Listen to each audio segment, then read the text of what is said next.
¿Sabías que hay cristianos tan firmes en su fe, tan llenos del poder de Dios, que Satanás prefiere mantenerse lejos de ellos?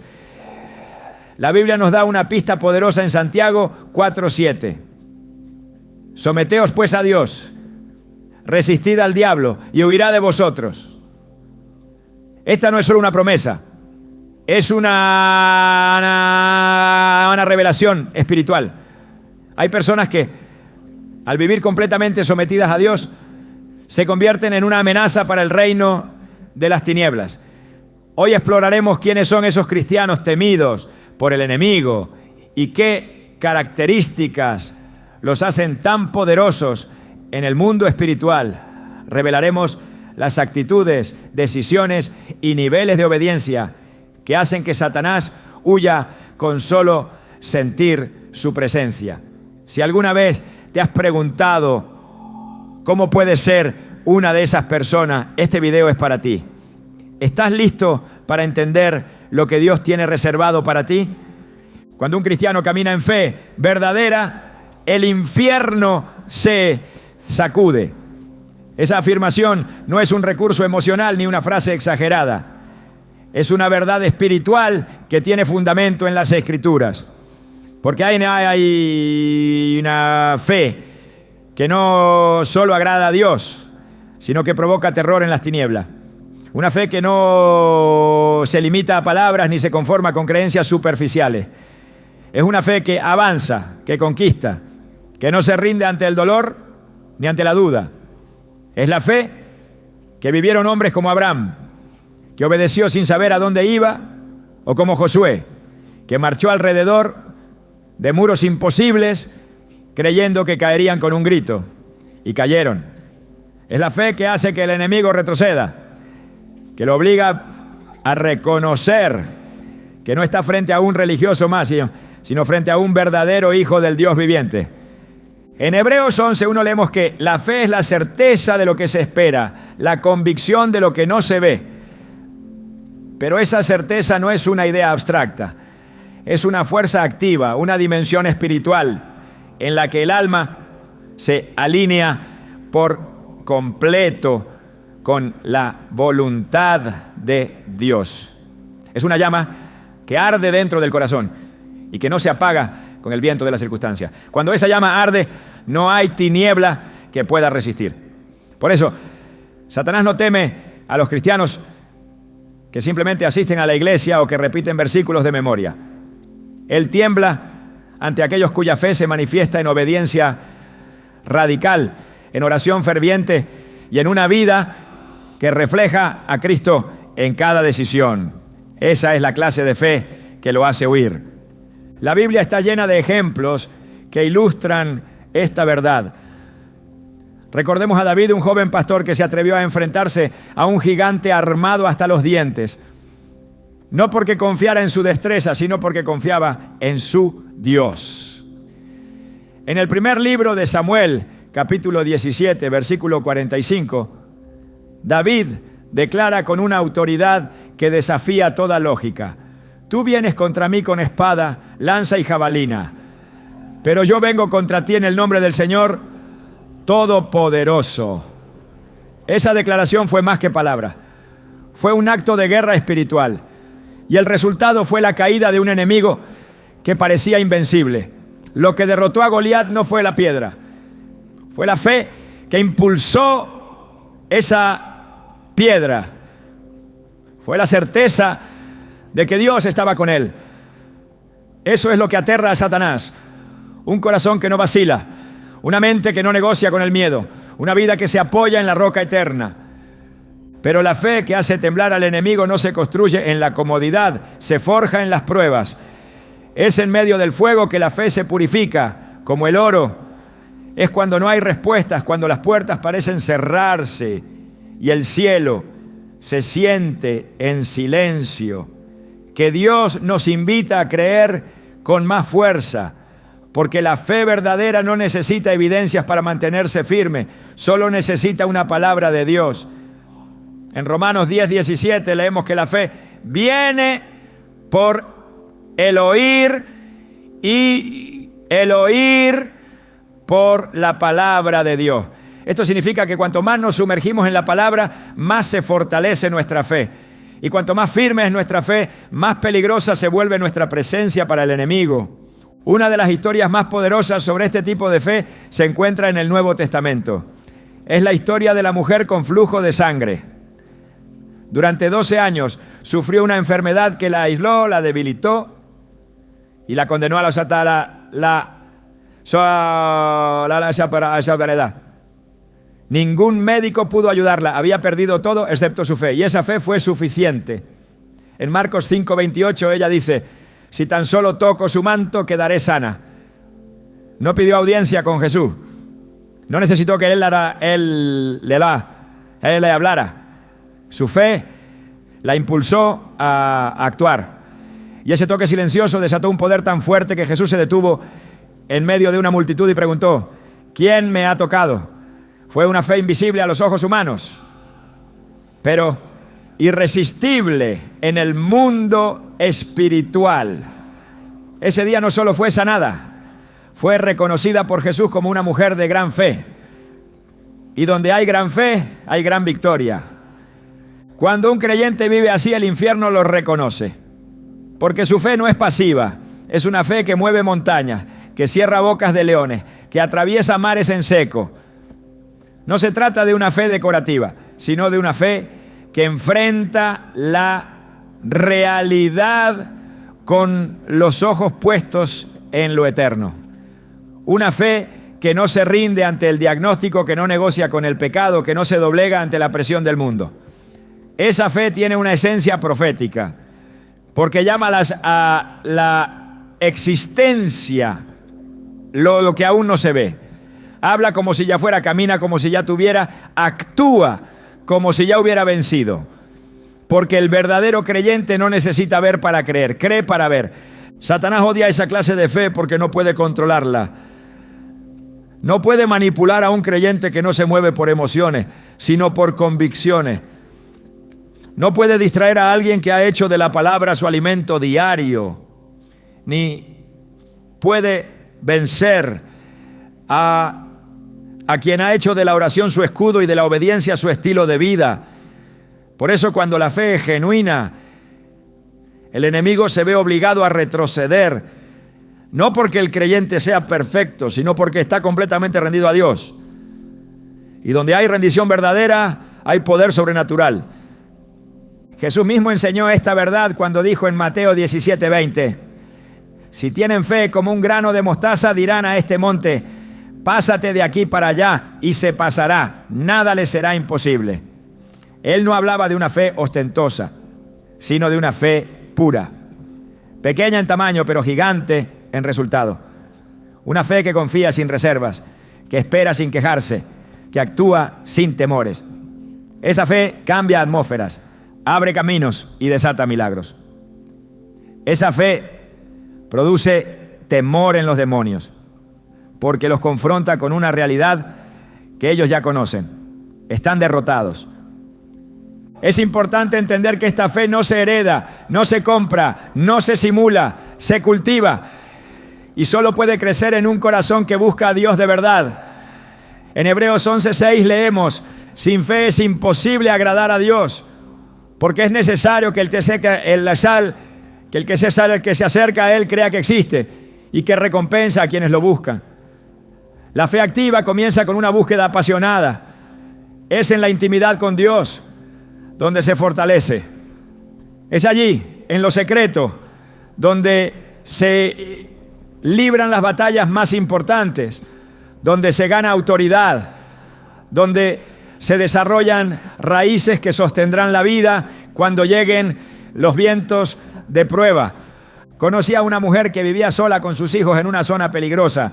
Su esposo la había abandonado y sus recursos eran limitados. Pero cada mañana se arrodillaba a orar con ellos antes de ir a la escuela. No tenía mucho, pero tenía fe.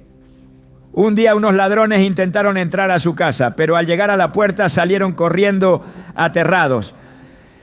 Uno de ellos fue detenido y confesó que al mirar dentro vio figuras gigantes vestidas de blanco que los observaban desde el interior. Esa madre nunca lo supo, pero su fe había construido un muro invisible alrededor de su hogar. Su oración no fue en vano, su fe fue escuchada y el infierno tuvo que retroceder. Así actúa la fe que estremece el infierno. No necesita reconocimiento público, no busca aplausos, pero en el mundo espiritual deja huella. Los demonios la identifican, los ángeles la respaldan y Dios la honra. Esa fe transforma hogares, libera generaciones y convierte a personas comunes en guerreros espirituales. Por eso, si estás atravesando un momento donde todo parece estar en tu contra, no te desanimes. Es precisamente en ese lugar donde tu fe puede hacerse más fuerte. No necesitas entender todo lo que está pasando. Solo necesitas creer que Dios está contigo. En Isaías 41:10, el Señor declara: no temas, porque yo estoy contigo. No desmayes, porque yo soy tu Dios que te esfuerzo. Siempre te ayudaré, siempre te sustentaré con la diestra de mi justicia. Esa promesa sigue vigente y es el combustible de una fe que no se apaga. Si hoy estás decidido a vivir con ese nivel de confianza en Dios, prepárate. Porque no solo verás milagros, comenzarás a caminar en un terreno donde tu sola presencia incomoda al enemigo. Porque donde hay fe, hay poder, y donde hay poder, hay victoria. La pregunta es, ¿estás listo para desarrollar esa clase de fe? Esa fe que no solo mueve montañas, sino que hace que Satanás huya antes de intentar tocarte. Esto es apenas el inicio. En la siguiente parte veremos cómo esa fe se convierte en autoridad espiritual cuando está respaldada por una vida de obediencia. Pero antes de avanzar, detente un momento y pregúntate: ¿estoy viviendo con la fe que agrada a Dios o solo con la que me acomoda? La respuesta a esa pregunta puede marcar la diferencia entre una vida pasiva y una vida temida por el infierno. Porque Satanás no le teme a los que hablan de fe, le teme a los que viven por fe. Existe una autoridad que no se aprende en libros ni se hereda por tradición. Es una autoridad que no depende de posición, de edad ni de títulos. Es la autoridad que nace de una vida rendida a Dios, de una obediencia constante, que no negocia con las tinieblas ni se contamina con el pecado. Esta es la autoridad que el infierno reconoce y respeta.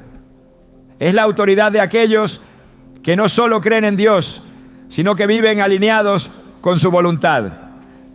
En el reino espiritual no basta con conocer la palabra, hay que vivirla. No basta con proclamar el nombre de Cristo, hay que caminar como Él caminó. En Hechos 19 se relata un momento impactante que revela esta verdad con fuerza. 7 hijos de un sacerdote judío intentaron expulsar demonios usando el nombre de Jesús, a quien Pablo predicaba. Sin embargo, el espíritu maligno respondió con una frase estremecedora: a Jesús conozco y sé quién es Pablo, pero vosotros, ¿quiénes sois? Hechos 19:15.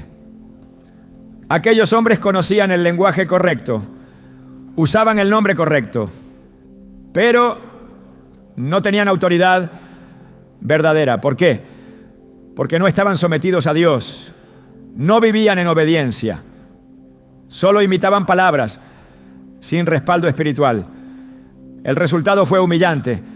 El espíritu maligno se lanzó sobre ellos y los dejó heridos y desnudos. Esto demuestra que el enemigo no teme a quienes simplemente citan el nombre de Jesús. Teme a quienes viven bajo su señorío. La autoridad espiritual no es un atajo ni un recurso improvisado. Es el fruto de una relación profunda con Dios, marcada por obediencia, santidad y compromiso. En Santiago 4:7 leemos: someteos pues a Dios, resistid al diablo y huirá de vosotros. El orden es claro y no se puede alterar.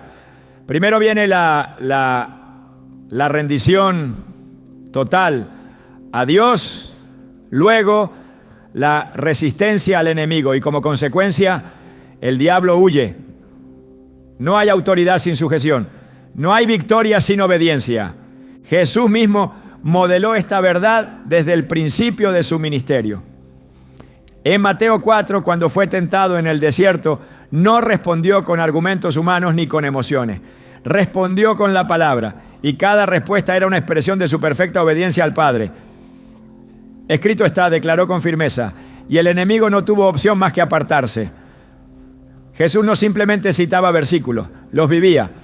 Cada una de sus palabras estaba respaldada por una vida sin pecado, completamente entregada al propósito divino. Por eso su autoridad era incuestionable. La obediencia es el lenguaje del reino.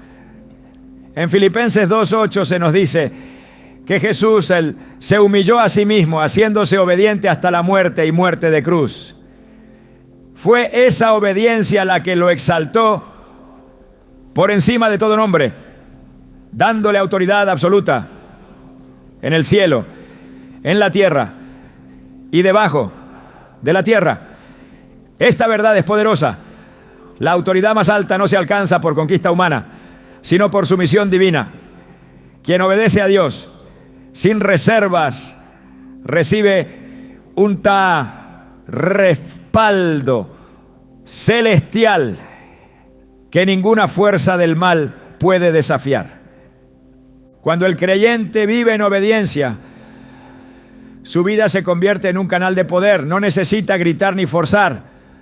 Su sola presencia lleva una carga espiritual que el enemigo percibe. Porque no se trata de lo que dice, sino de lo que representa. El enemigo no ve las apariencias, ve la cobertura. Reconoce si ese creyente está bajo la autoridad de Dios o si simplemente actúa en la carne. Y si está cubierto por obediencia, está armado con poder.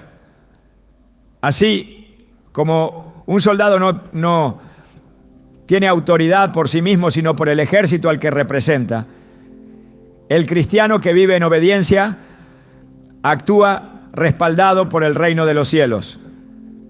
En Romanos 6:16, Pablo plantea una pregunta fundamental. ¿No sabéis que si os sometéis a alguien como esclavos para obedecerle, sois esclavos de aquel a quien obedecéis, sea del pecado para muerte o sea de la obediencia para justicia? Este principio revela que la obediencia define nuestra posición espiritual. Si vivimos obedeciendo a Dios, nos alineamos con su justicia y esa justicia nos cubre con autoridad. Pero si vivimos obedeciendo nuestros deseos o las ofertas del mundo, aunque proclamemos a Dios con los labios, no tenemos autoridad en lo espiritual. Solo la obediencia nos posiciona bajo el escudo del Altísimo. En el libro de Josué, capítulo 6, el pueblo de Israel recibió instrucciones precisas para tomar la ciudad de Jericó. No eran instrucciones lógicas desde el punto de vista militar. No implicaban usar fuerza ni estrategias de guerra. Dios les mandó marchar alrededor de la ciudad durante 6 días y al 7º día dar 7 vueltas y gritar. La victoria no vino por la fuerza, sino por la obediencia. Al hacer exactamente lo que Dios dijo, sin alterarlo, sin cuestionarlo, los muros cayeron. Esa es la autoridad que impacta el reino de las tinieblas. Obedecer cuando no tiene sentido, confiar cuando todo parece cerrado, seguir la voz de Dios aun cuando parezca irracional. Esta verdad se confirma en 1 Samuel 15:22, cuando el profeta Samuel le dice al rey Saúl: ¿se complace Jehová tanto en los holocaustos y víctimas como en que se obedezca a las palabras de Jehová? Ciertamente, el obedecer es mejor que los sacrificios. Saúl había desobedecido parcialmente, justificando sus acciones con un supuesto bien. Pero Dios no busca obediencia parcial. Él busca entrega completa. Y cuando no hay obediencia genuina, no puede haber autoridad. Saúl perdió el respaldo divino porque no obedeció completamente. Su corona no fue suficiente para detener el juicio. Su posición externa no compensó su rebelión interna. Este principio espiritual se extiende a toda la Escritura. En Mateo 7:21 Jesús advierte: no todo el que me dice, Señor, Señor, entrará en el reino de los cielos, sino el que hace la voluntad de mi Padre que está en los cielos. Hacer su voluntad es obedecer. No se trata de profesar una fe superficial, sino de vivirla en la práctica diaria. El enemigo reconoce al creyente que no solo dice, sino que hace. Porque quien vive conforme a la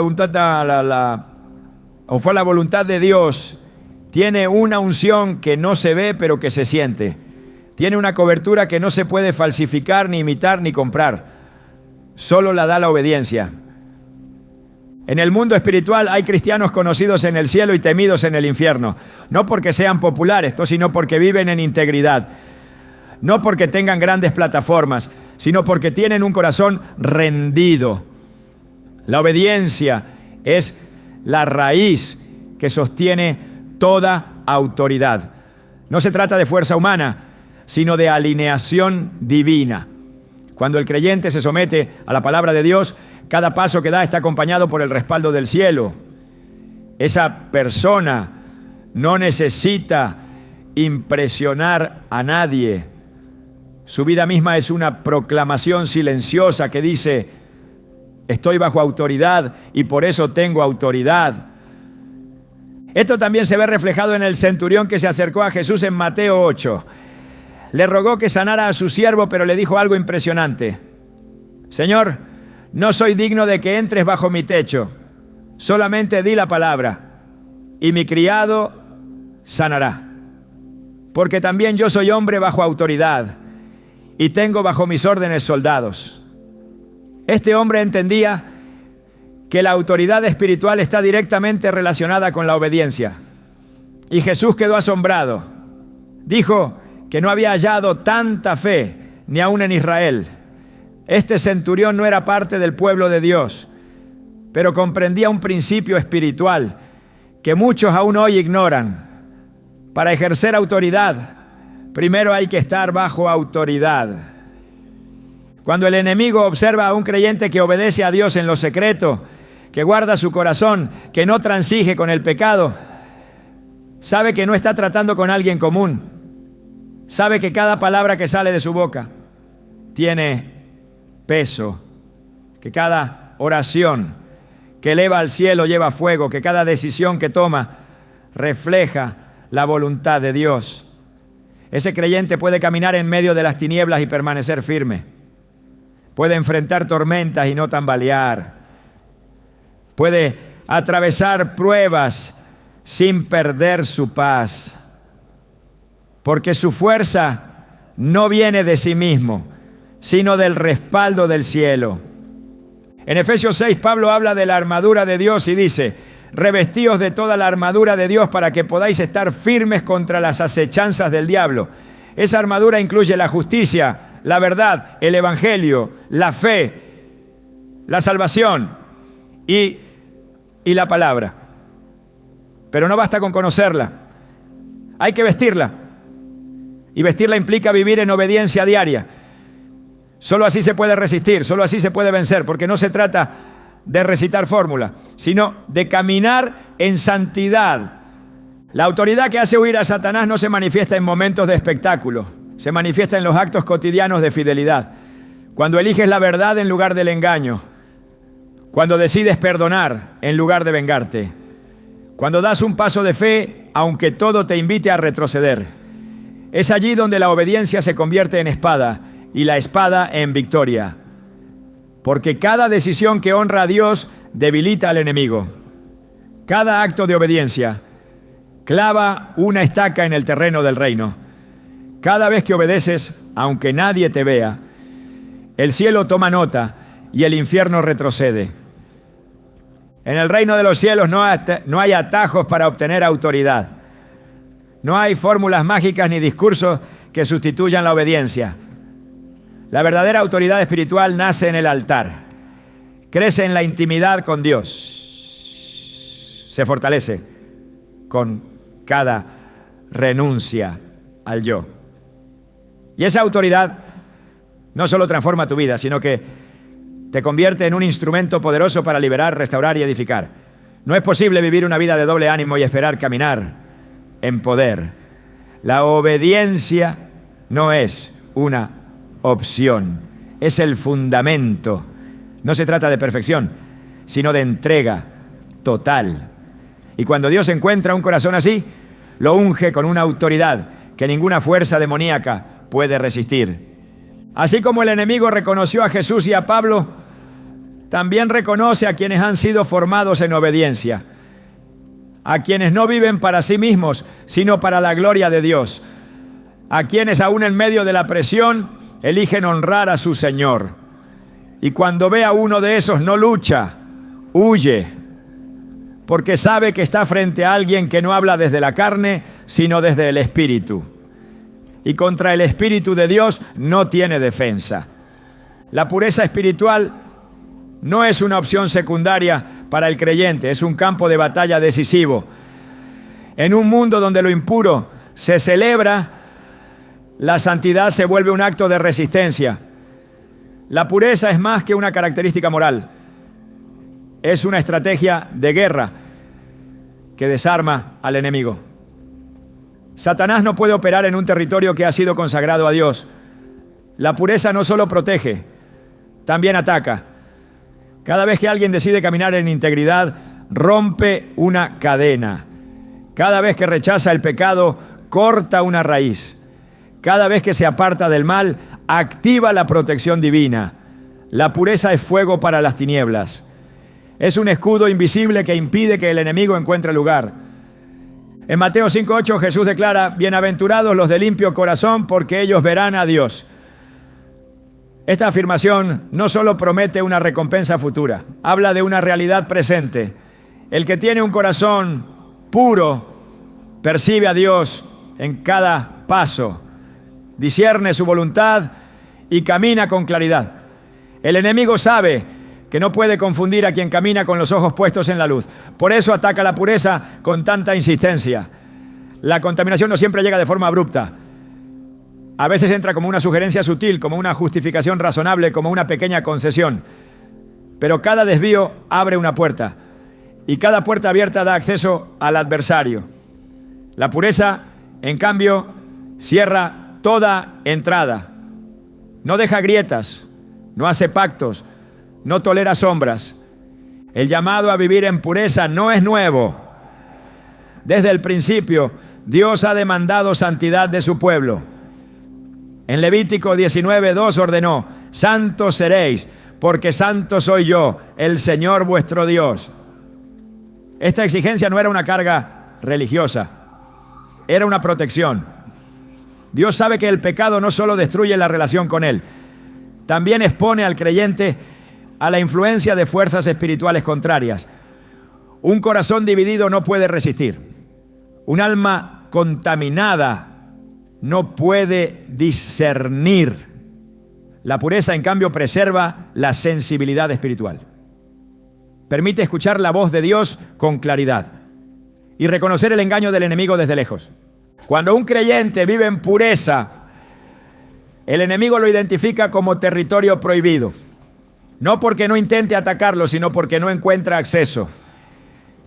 En 2 Timoteo 2:21 leemos: así que si alguno se limpia de estas cosas, será instrumento para honra, santificado, útil al Señor y dispuesto para toda buena obra. Esa limpieza no es solo interna, también se refleja en las acciones, en las decisiones, en los pensamientos que se eligen alimentar. Ser útil para el Señor implica estar separado del mundo y consagrado a su propósito. Y esa consagración no es emocional, es práctica, diaria, firme. En el Salmo 24, el salmista hace una pregunta fundamental: ¿quién subirá al monte del Señor y quién estará en su lugar santo? La respuesta es directa: el limpio de manos y puro de corazón. Este pasaje no habla de apariencia, sino de condición interior. No se trata de reputación, sino de realidad espiritual. Solo quien vive en pureza puede permanecer en la presencia de Dios. Y solo quien permanece en esa presencia puede caminar en autoridad. El enemigo no teme a los religiosos, teme a los puros. Porque donde hay pureza, hay luz. Y donde hay luz, no hay lugar para él. La historia de José en Egipto es un ejemplo contundente. Fue tentado por la esposa de Potifar, presionado a caer en un pecado que nadie hubiera descubierto. Sin embargo, respondió con una frase que revela la conciencia espiritual de un hombre puro. ¿Cómo pues haría yo este grande mal y pecaría contra Dios? Génesis 39:9. No estaba preocupado por su imagen ni por las consecuencias sociales. Su preocupación era no ofender a Dios. Esa actitud no lo llevó inmediatamente al trono, lo llevó a la prisión. Pero en esa prisión, su pureza lo mantuvo firme y su firmeza lo llevó al favor. Porque cuando alguien se niega a contaminarse, Dios se encarga de exaltarlo a su debido tiempo. Daniel también fue probado. En un ambiente pagano, rodeado de influencias contrarias, decidió en su corazón no contaminarse con la comida del rey. Su decisión no fue alimentaria, fue espiritual. Quería conservar su pureza en medio de un sistema diseñado para deformar su identidad. Su elección marcó la diferencia. No solo recibió sabiduría sobrenatural, sino que fue reconocido por su integridad. Y Dios lo usó para influir en reyes y gobiernos. La pureza no lo aisló del mundo, lo posicionó en lugares clave, porque Dios honra a quienes se mantienen limpios en medio de la impureza. La Escritura muestra que el corazón del hombre es el campo de batalla. En Proverbios 4:23 se nos dice: sobre toda cosa guardada, guarda tu corazón, porque de él mana la vida. El corazón puro es fuente de vida, pero el corazón contaminado es fuente de destrucción. El enemigo lo sabe. Por eso lanza ataques que buscan sembrar pensamientos impuros, deseos desordenados, intenciones ocultas. Pero el creyente que cuida su corazón se mantiene fuera del alcance de esas estrategias.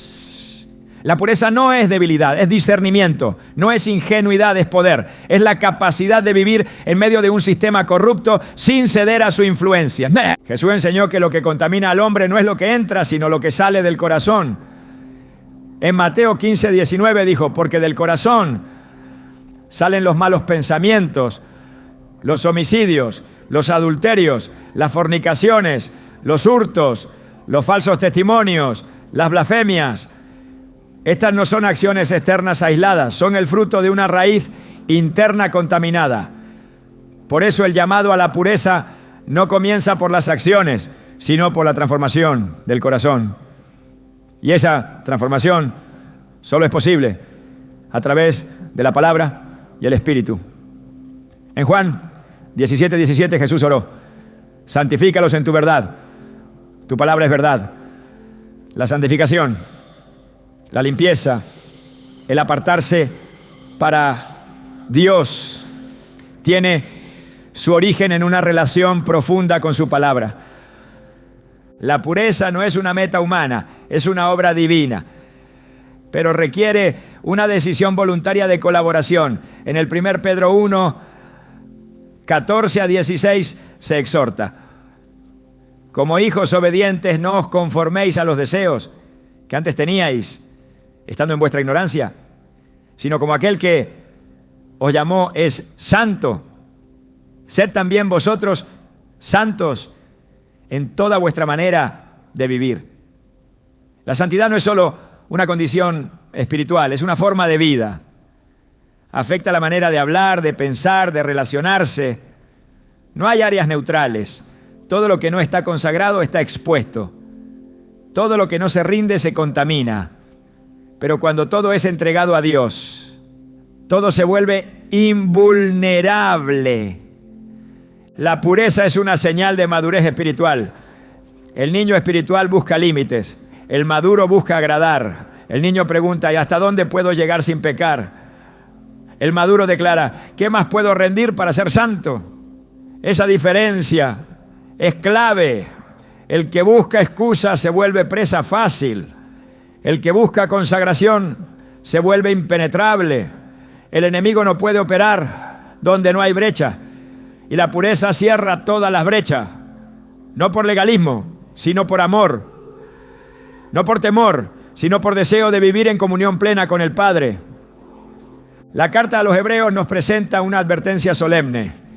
En Hebreos 12:14 leemos, seguid la paz con todos y la santidad, sin la cual nadie verá al Señor.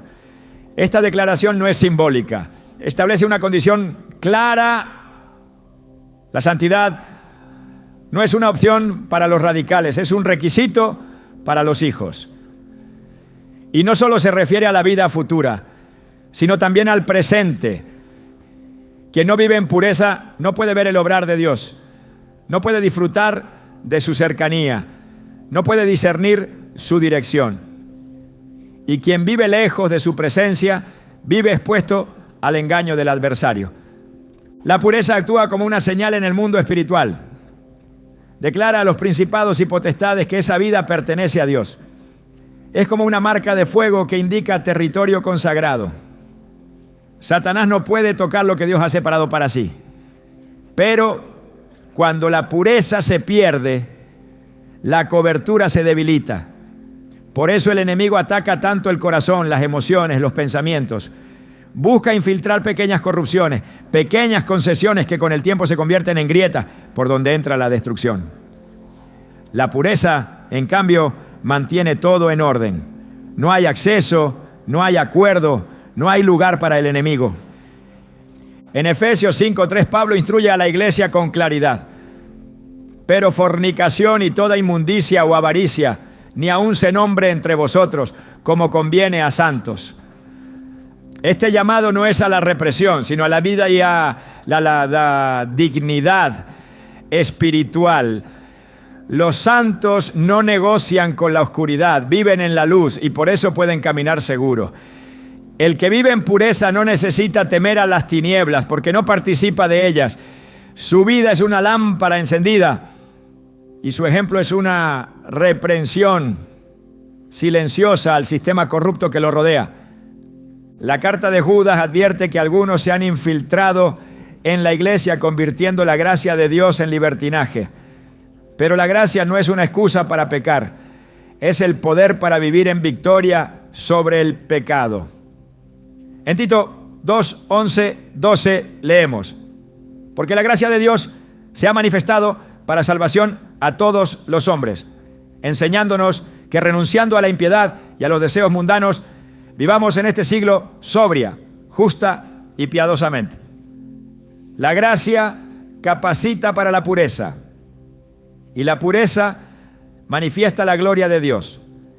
El enemigo no teme al que declara grandes cosas mientras vive en secreto en esclavitud. Teme al que vive en integridad aunque nadie lo vea. Teme al que camina en pureza cuando nadie lo aplaude.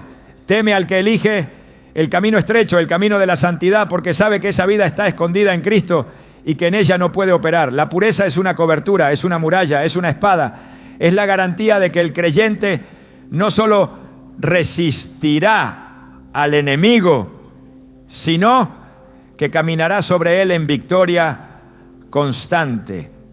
La oración no es una actividad secundaria para el creyente, es una declaración de guerra. Cada vez que un hijo de Dios se arrodilla, el cielo escucha y el infierno tiembla. La oración verdadera no es una repetición vacía, ni una rutina sin sentido. Es un acto espiritual de poder, una conexión directa con el trono eterno. Es allí, en lo secreto, donde se deciden las victorias visibles. Cuando alguien ora con fervor, el mundo natural se transforma porque primero ha sido tocado el mundo invisible, las cadenas que se rompen, los yugos que se pudren, las puertas que se abren, todo eso empieza en una vida de oración constante. En Santiago 5:16 leemos que la oración eficaz del justo puede mucho. No es cualquier oración, es la oración del justo. es la oración de aquel que vive conforme al corazón de Dios. Esa oración tiene peso, tiene dirección, tiene poder. No es superficial, es intensa. No es inconstante, es perseverante. Y esa oración, cuando nace de un corazón rendido, sacude el reino espiritual. Satanás reconoce el eco de esa voz.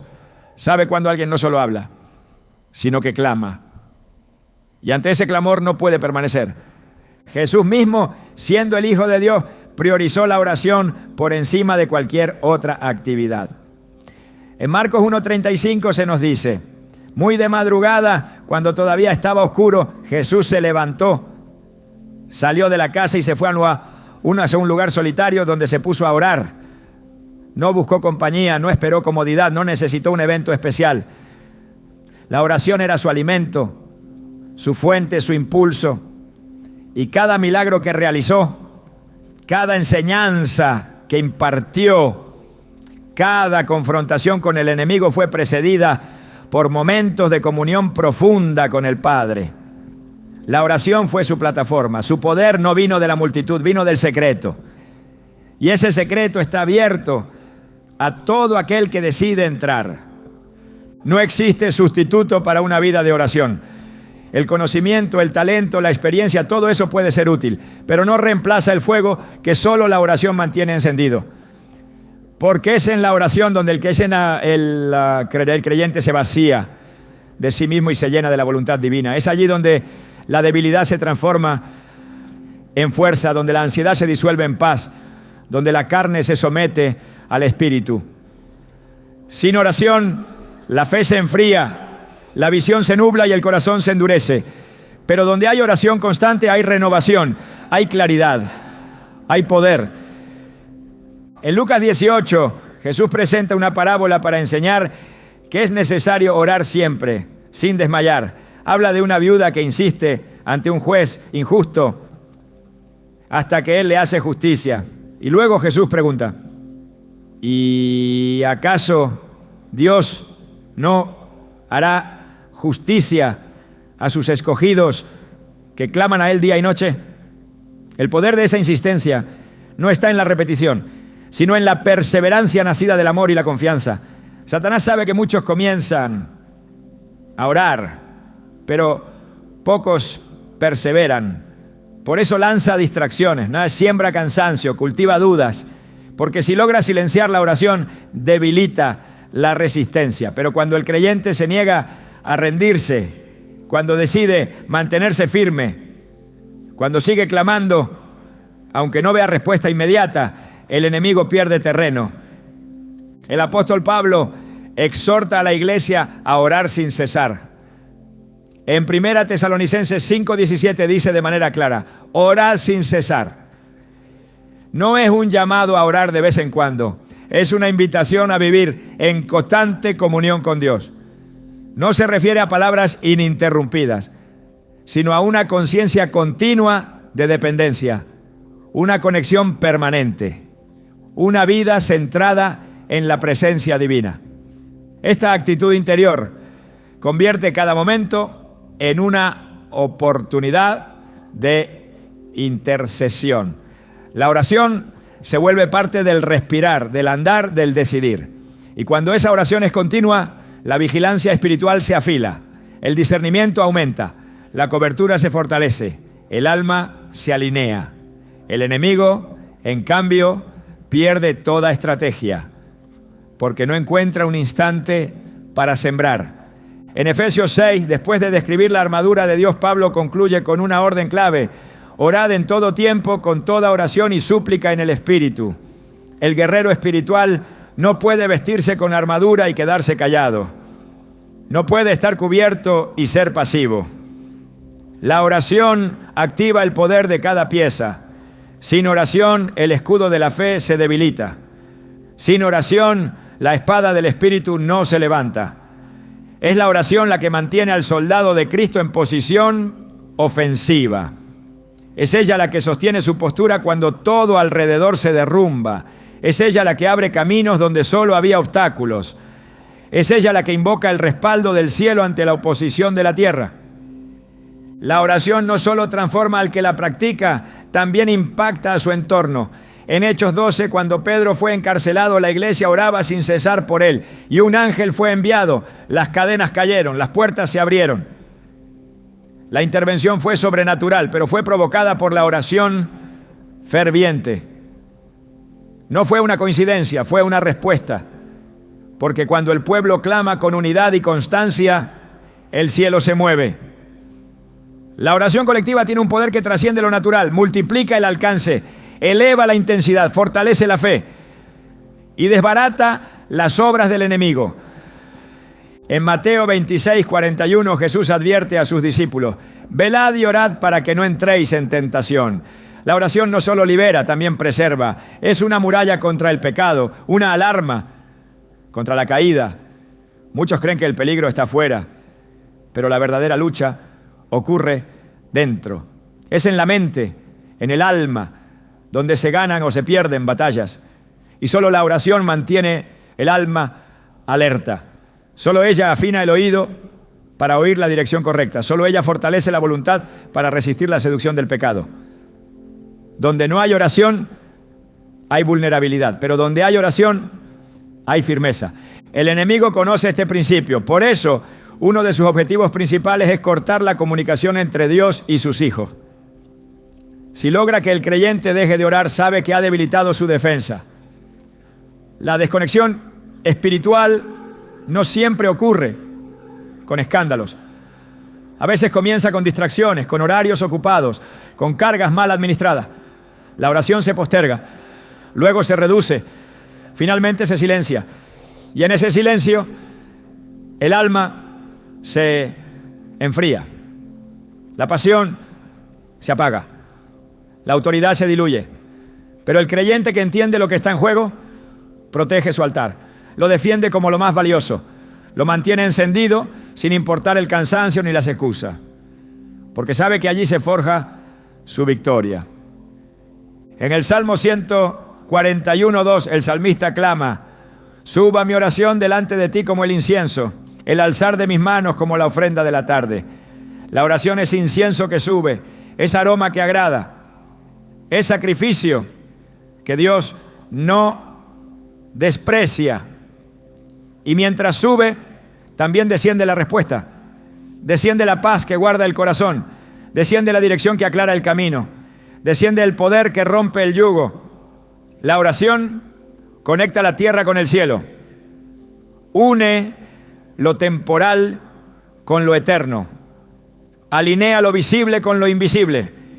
Es la cuerda que el alma lanza hacia lo alto, sabiendo que será sostenida. La historia bíblica está marcada por hombres y mujeres de oración, no por casualidad, sino por revelación. Cada victoria clave fue precedida por clamor. Cada avivamiento verdadero nació en oración. Cada liberación fue provocada por intercesión. La oración ha sido siempre el lenguaje de los valientes, el susurro de los sabios, el escudo de los santos. Es el arma que no puede ser detenida, la estrategia que nunca falla, la disciplina que produce frutos eternos. Y cuando el enemigo encuentra a alguien que ha decidido vivir en oración constante, no se queda a observar, se retira, porque sabe que esa vida está conectada a una fuente inagotable. En Romanos 8:26, Pablo declara que el Espíritu mismo intercede por nosotros con gemidos indecibles. Esto revela que la oración no es un esfuerzo humano aislado, es una cooperación con el Espíritu Santo. Es una sinfonía espiritual donde el alma se une al cielo para ejecutar los planes divinos en la tierra. La oración no es una actividad mística, sin efecto. Es un acto de gobierno. Es establecer el reino de Dios en medio de un mundo dominado por el caos. Es traer orden donde hay confusión, luz donde hay oscuridad, vida donde hay muerte. Y todo eso ocurre cuando alguien se decide a orar con constancia, sin doble ánimo, sin titubeos. El enemigo no puede resistir a un creyente que ora con entendimiento, con intensidad y con fe. Puede intentar oprimir, distraer o confundir, Pero si encuentra a alguien de rodillas, conectado al cielo, rendido al Padre, pierde autoridad. Porque la oración no solo eleva la voz del creyente, eleva su posición, lo traslada de la desesperación a la esperanza, del temor a la seguridad, de la incertidumbre a la certeza. Y desde ese lugar de confianza, el creyente no solo resiste, domina, no solo se defiende, conquista. Así como Jesús oró hasta que su sudor fue como gotas de sangre, así como Elías oró hasta que el cielo volvió a dar lluvia, así como Ana oró hasta que su vientre fue abierto, así como Pablo y Silas oraron hasta que las puertas de la cárcel se abrieron, así también hoy todo aquel que decide clamar verá el mover del cielo. Porque el Dios que respondió antes, responde ahora. Y el enemigo que temía antes, teme ahora. Nada ha cambiado. El poder sigue vigente. La oración sigue siendo el arma más temida por el infierno. Hay una virtud que el infierno no soporta. No porque grite, no porque se imponga, sino porque en su aparente debilidad esconde una fuerza indestructible. Esa virtud es la humildad. Mientras el orgullo abre puertas a la caída, la humildad activa el favor divino y cierra todo acceso al enemigo. Satanás no puede operar en un corazón que ha sido quebrantado por Dios y entregado con sinceridad. No encuentra cómo infiltrar su engaño donde no hay exaltación del yo, ni logra manipular a quien se ha rendido por completo al Señor. Desde el principio, la Escritura deja claro que el orgullo es el terreno más fértil para la destrucción. Proverbios 16:18 advierte: antes del quebrantamiento es la soberbia, y antes de la caída, la altivez de espíritu. No fue otra cosa sino la soberbia lo que expulsó a Lucifer del cielo. Su deseo de ocupar un lugar que no le correspondía lo convirtió en enemigo de Dios. Ese mismo veneno ha sido su herramienta favorita desde entonces, porque sabe que cuando el corazón se infla, se debilita, y cuando el alma se exalta, pierde cobertura. Pero la humildad opera en sentido contrario. En Santiago 4:6 está escrito: Dios resiste a los soberbios y da gracia a los humildes. La humildad atrae gracia, y la gracia es el poder que vence el pecado, la fuerza que sostiene en la prueba, la cobertura que protege en la batalla. Quien camina en humildad, camina bajo una nube de protección espiritual. Su dependencia de Dios se convierte en su mayor arma, porque el enemigo no sabe cómo tratar con alguien que no confía en sí mismo, sino que lo espera todo del cielo. Esa actitud desarma al adversario y confunde sus planes. Jesús, siendo el Hijo de Dios, se rebajó hasta lo más bajo. En Filipenses 2:7-8 se nos dice que se despojó a sí mismo tomando forma de siervo y se humilló a sí mismo, haciéndose obediente hasta la muerte, y muerte de cruz. Esta humillación voluntaria no fue una señal de debilidad, fue la manifestación suprema de poder espiritual, y por eso Dios lo exaltó hasta lo sumo. No hay otro camino hacia la autoridad verdadera que no pase por la humildad. No hay otra vía para vencer al enemigo que no incluya el quebranto del ego. La humildad no es autonegación superficial, es reconocimiento profundo. No consiste en hablar bajo ni en parecer piadoso.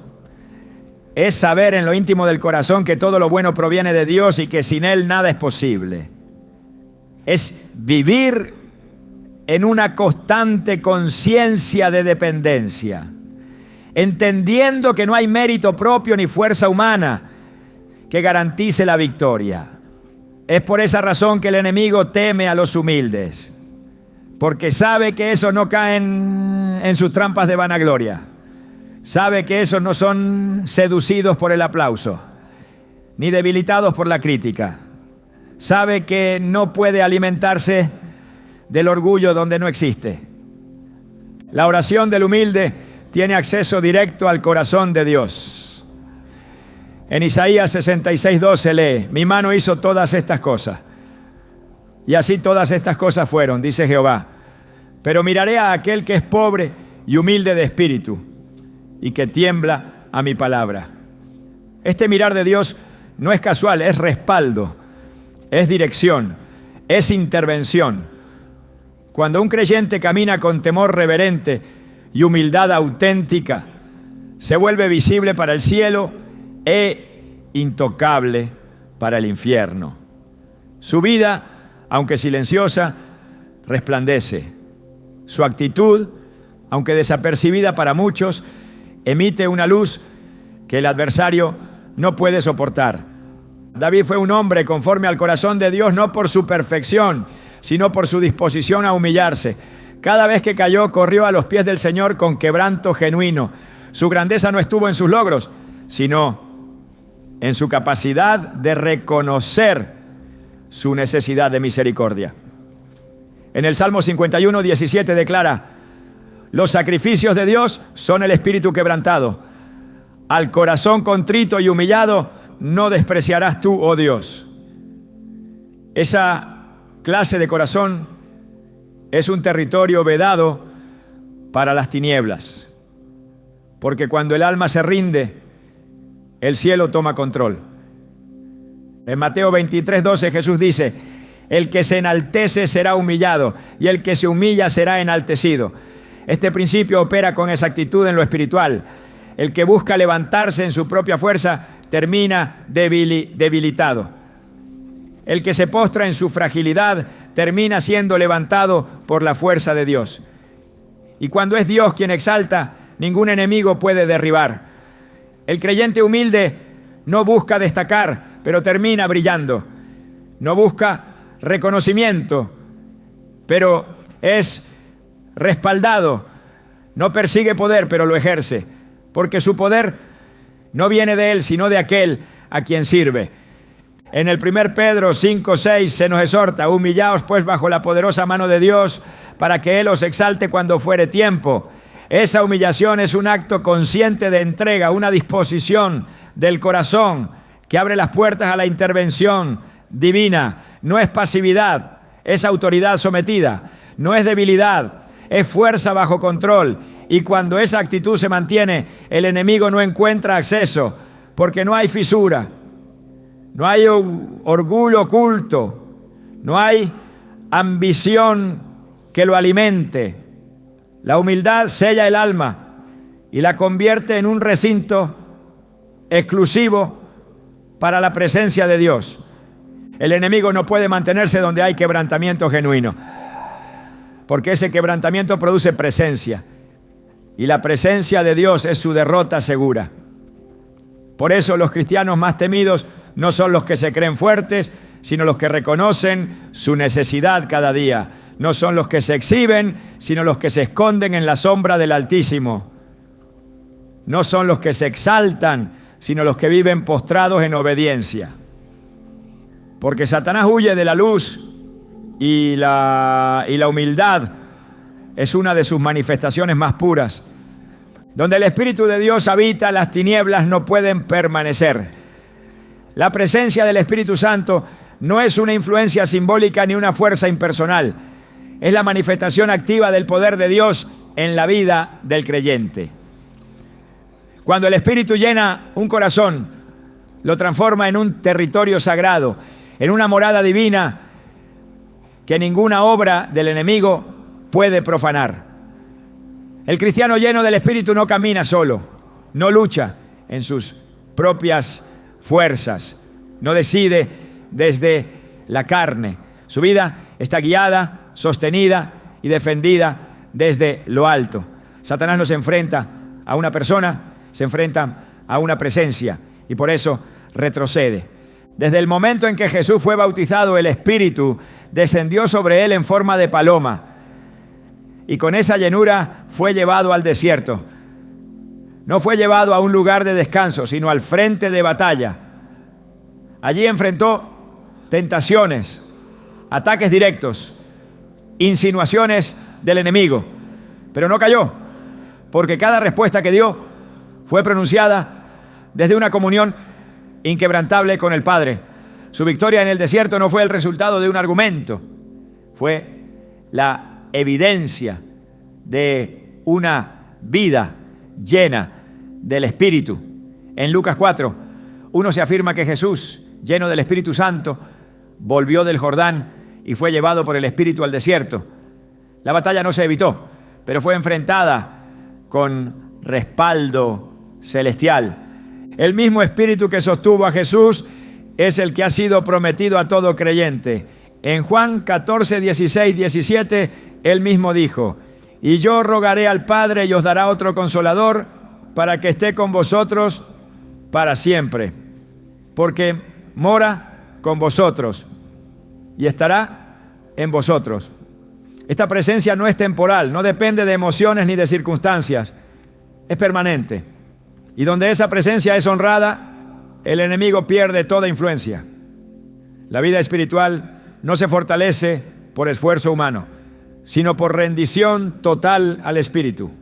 Es Él quien da discernimiento, quien guía al arrepentimiento, quien enseña, quien intercede, quien da poder. En el libro de Hechos, la llegada del Espíritu Santo sobre los discípulos marcó un antes y un después. Antes de Pentecostés estaban encerrados, temerosos, paralizados. Pero después del derramamiento se levantaron con valentía, predicaron con autoridad, sanaron con poder. Hechos 1:8 lo anticipa con claridad.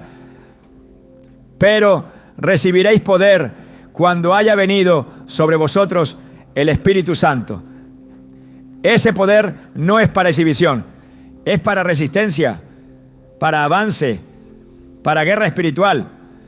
Es el escudo que protege, la fuerza que sostiene, la voz que dirige. El creyente que camina lleno del Espíritu es impredecible para el enemigo. Sus decisiones no siguen patrones carnales, su mente está renovada, sus palabras llevan carga espiritual, sus pasos están dirigidos por un entendimiento superior. El enemigo no puede anticipar sus movimientos ni debilitar su voluntad, porque el Espíritu lo recuerda, lo corrige, lo alerta.